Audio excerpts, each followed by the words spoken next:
Je fais un journal idiot. Mais j'ai publié une autobiographie qui n'est jamais sortie en français. Je l'ai écrit en 89, je crois.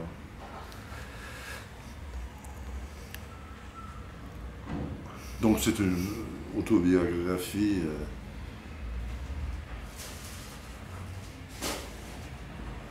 qui finit avec la mort de ma mère, mon établissement avec Marie, enfin, c'était il y a quand même, pourquoi, 30 ans.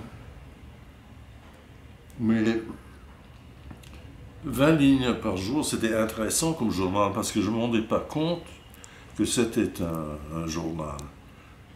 Je veux dire que c'était évolutif.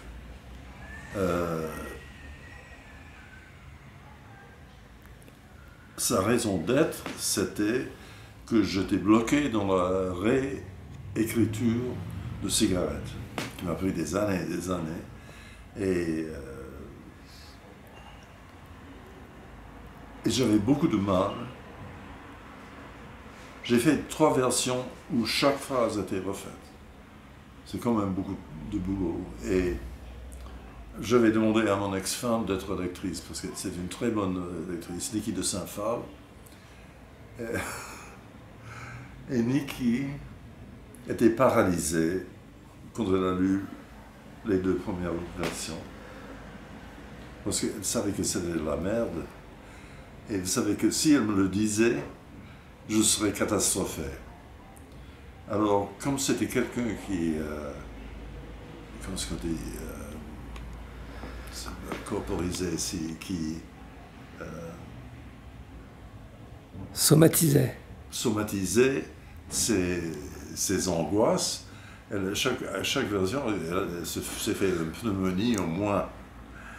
Et moi, j'ai dû reconnaître qu'elle avait raison. Et puis à la fin, elle m'a donné sa bénédiction et j'ai refait un peu avec mon correcteur, mon editor à New York, mais beaucoup moins.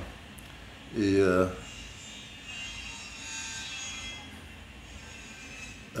avec cigarettes, je veux dire. Pour 21 lignes par jour, non, 20 lignes par jour.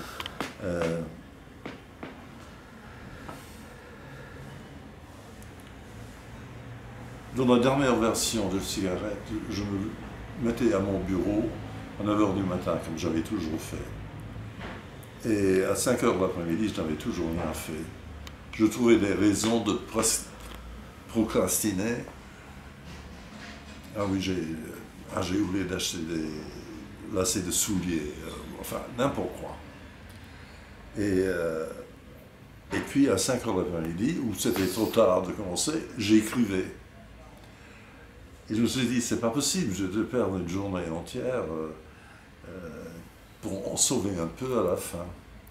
Alors j'ai pensé à Stendhal, 20 lignes par jour, génie ou pas, non pas comme lui pour faire un livre, mais pour me défaire de l'angoisse d'écrire,